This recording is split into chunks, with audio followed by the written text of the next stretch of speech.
जैसे यादव हो गया, कुर्मी हो गया, कोयरी हो गया, ये तमाम जातियां हैं जो अभी भी इनको हिंदू राष्ट्र से मतलब है। लेकिन कुछ ऐसे ऐसे मतलब जातियां हैं जो लगता है कि नहीं, अब राम मंदिर की मुद्दा नहीं चाहिए। अब जो है 75 सालों से किसी बहुजन व्यक्ति को मौका नहीं मिला है। बहन मायावती के भतीजे जो आकाश आनंद जी हैं, जिस तरीके से उत्तर प्रदेश में लगातार ताबड़तोड़ रैली कर रहे हैं, उसी तरीके से बिहार में जो है ताबड़तोड़ रैली करने की ज़रूरत है। एसपी पूरे बिहार भर में चुनाव लड़ रही है, लेकिन जितने जोश खरोश के साथ वैशाली लोकसभा सीट पर लड़ रहे हैं शंभू जी, उतना कोई भी सीट जो है मुझे नहीं लग रहा है कि उतना हर्षोल्लास के साथ लोग, उतना दमखम के साथ लोग लड़ रहे हैं।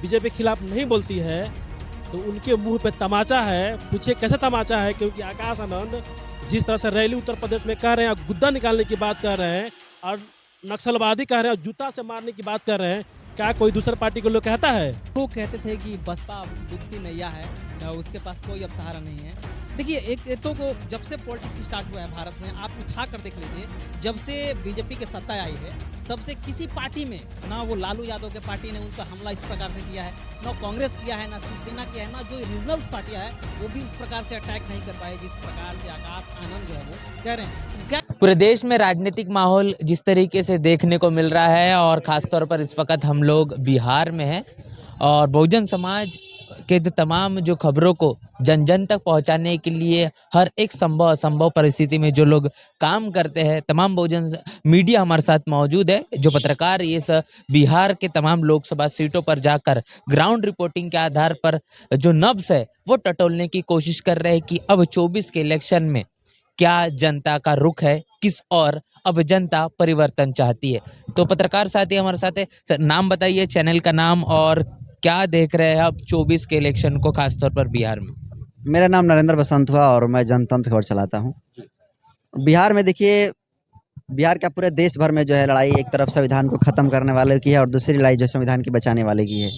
लेकिन जहाँ पर अभी हम लोग आए हैं वैशाली लोकसभा सीट, यहाँ पर जो है 75 सालों से किसी बहुजन व्यक्ति को मौका नहीं मिला है। शंभू कुमार सिंह को लेकर लोगों में बहुत बड़ा उत्साह है, क्योंकि शंभू कुमार सिंह जिस तरीके से जब से पत्रकारिता जगत में आए तब से SC OBC की आवाज़ उठाते रहे हैं, तो पूरा लोगों में उत्साह है शंभू कुमार सिंह को लेकर और शंभू कुमार सिंह 75 साल को रिकॉर्ड को तोड़ने का काम करेंगे। लेकिन बहन मायावती के भतीजे जो आकाश आनंद जी हैं, जिस तरीके से उत्तर प्रदेश में लगातार ताबड़तोड़ रैली कर रहे हैं, उसी तरीके से बिहार में जो है ताबड़तोड़ रैली करने की ज़रूरत है, ताकि जो है इसको और धार मिले। शंभू कुमार सिंह का कद बहुत बड़ा है, इसमें कहीं दो राय नहीं है। लेकिन अगर आकाश आनंद जी यहाँ पर एक जन रैली को संबोधित कर दें तो निश्चित तौर पर जीतने का और जो है चांस ज़्यादा हो जाएगा। ग्राउंड पर अब जब जा रहे हैं, आम लोगों से, वोटरों से बात कर रहे हैं खास तौर पर, क्या उनकी समस्याएं हैं और अब उन समस्याओं का निवारण किस राजनीतिक पार्टी के नजरिए से देख रहे हैं? देखिए, बिहार में तो आरजेडी एक तरफ है, एक तरफ मत, पूरे देश में इंडिया और इंडिया की लड़ाई है, लेकिन बिहार में भी आप देखेंगे तो आरजेडी के साथ बहुत सारी पार्टियों का अलायंस है। तो अब भी आरजेडी भी जो है संविधान बचाने की बात कर रही है, तो संविधान बचाने के नाम पर एक तरीके से कहा जाए तो दलितों का एक रुझान जो है आरजेडी की तरफ है। बीएसपी पूरे बिहार भर में चुनाव लड़ रही है, लेकिन जितने जोश खरोश के साथ वैशाली लोकसभा सीट पर लड़ रहे हैं शंभू जी, उतना कोई भी सीट जो है मुझे नहीं लग रहा है कि उतना हर्षोल्लास के साथ लोग, उतना दमखम के साथ लोग लड़ रहे हैं। इसलिए दमखम के साथ लोग लड़ें हर एक लोकसभा सीट पर। जी, क्या नाम है और कौन सा आप मीडिया चलाते हैं और किस तरीके से देख रहे हैं अभी 24 के इलेक्शन को बिहार में? नाम हुआ सुनील रंजन, बिहार दस्तक चलाते हैं। आपने कहा कि 2024 का चुनाव किस तरफ देख रहे हैं? इंडिया और एनडीए में लड़ाई है, लेकिन जिस तरह से बीएसपी में एक युवा फायर ब्रांड नेता आकाश आनंद जी जिस तरह से उभर रहे हैं और जिस तरह से लोग कहते हैं कहा कि बीएसपी बीजेपी के खिलाफ नहीं बोलती है, तो उनके मुंह पे तमाचा है। पूछिए कैसे तमाचा है, क्योंकि आकाश आनंद जिस तरह से रैली उत्तर प्रदेश में कर रहे हैं, गुद्दा निकालने की बात कर रहे हैं और नक्सलवादी कह रहे हैं और जूता से मारने की बात कर रहे हैं, क्या कोई दूसरे पार्टी को लोग कहता है? नहीं कहता है। यही, और जो लोग कहते हैं कि बीएसपी बीजेपी की बी टीम है, उनके मुंह पे सबसे बेसी तमाचा नहीं, मुंह तोड़ जवाब है और उनके मुंह पे तमाचा भी है। और जान लीजिए, बीएसपी को एक नया ग्रोथ मिलेगा, नया जनाधार मिलेगा और बीएसपी को अगर आगे लेके जाएंगे तो जिसका नाम है, एक ही नाम है, माननीय आकाश आनंद जी, जान लीजिए। आकाश जी, जो जिस तरीके से बीजेपी पर हमलावर है, आपने भी वो बात कही है, क्या लगता है जमीन पर इसका असर हो पाएगा? क्योंकि राम मंदिर का भी तो बहुत बड़ा मुद्दा है। जमीन पर आप जब लोगों से बातचीत कर रहे होंगे तो ओबीसी समाज का जो झुकाव है वो बीजेपी के तरफ में दिख रहा है, एनडीए के तरफ में दिख रहा है। रहा राम मंदिर का मुद्दा, तो राम मंदिर का मुद्दा तो दलित दलित समाज में तो है ही नहीं, तो मतलब ना मात्रा के बराबर है। आपने कहा ओबीसी, ओबीसी में कुछ जातियां हैं जो अभी भी राम मंदिर को लेकर, जैसे कि मान लीजिए जाति के नाम मैं बता देता हूँ, जैसे यादव हो गया, कुर्मी हो गया, कोयरी हो गया, ये तमाम जातियां हैं जो अभी भी इनको हिंदू राष्ट्र से मतलब है। लेकिन कुछ ऐसे ऐसे मतलब जातियां हैं जो लगता है कि नहीं, अब राम मंदिर का मुद्दा नहीं चाहिए, अब क्या चाहिए, शिक्षा चाहिए, रोजगार चाहिए, क्योंकि रोजगार है नहीं। जब से बीजेपी की सरकार आई है तब से तरमाई मचा हुआ है, लोग बेरोजगार हो चुके हैं। क्या 5 किलो अनाज खा लेने से क्या लोगों का जीवन गुजर हो जाएगा? नहीं होगा। इसीलिए हम चाहते हैं कि जितने भी ओबीसी समाज के लोग हैं, एक नया बदलाव कीजिए, नया पार्टी लाइए, नया सरकार बनाइए। अगर आप सरकार नहीं चेंज करते हैं तो आपको हक हकूकी मारेगा, संविधान खत्म करेगा, और संविधान खत्म हो जाएगा तो फिर आपको ना हक मिलेगा, ना हकूक मिलेगा, ना नौकरी मिलेगा, ना शिक्षा मिलेगा, कुछ नहीं मिलेगा, ये जान लीजिए। जी, क्या नाम है साथी? मेरा नाम धर्मेंद्र कुमार है। रनाट न्यूज़ चलाते हैं, रनाट चैनल मेरा है। सवाल क्या है? सवाल ये संविधान बचाने की अभी जो बात चल रही है, क्या लगता है ये मुद्दा बिहार में भी कहने के जो है पकड़ चुका है? वो लगातार जमीन पर भी देखने को मिल रहा है। क्या उम्मीद अब इंडिया गठबंधन से लोग लगा रहे हैं कि या फिर नकार रहे हैं?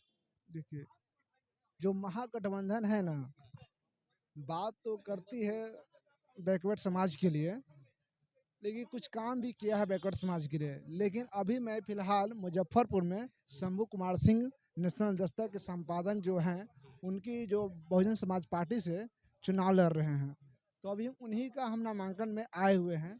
और मैं बताना चाहूँगा कि शंभू कुमार सिंह जो हैं, एक अच्छे खासे पत्रकार हैं, चर्चित पत्रकार हैं। इनको चुनाव लड़ना चाहिए, ऐसे ऐसे पत्रकार को चुनाव लड़ना चाहिए। हम तो कहेंगे कि शंभू कुमार सिंह वैशाली से अच्छे खासे वोट से जीतेंगे।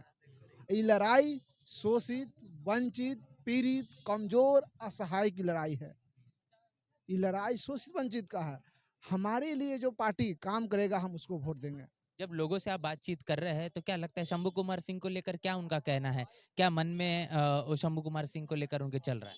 एक तरफ धनबल है, एक तरफ बहुबल है, एक तरफ बहुजन है। बहुजन समाज के लोग, वैशाली में बहुजन समाज के लोग एकजुट होकर शंभू कुमार सिंह को वोट देंगे। क्या नाम है साथी, बताइए?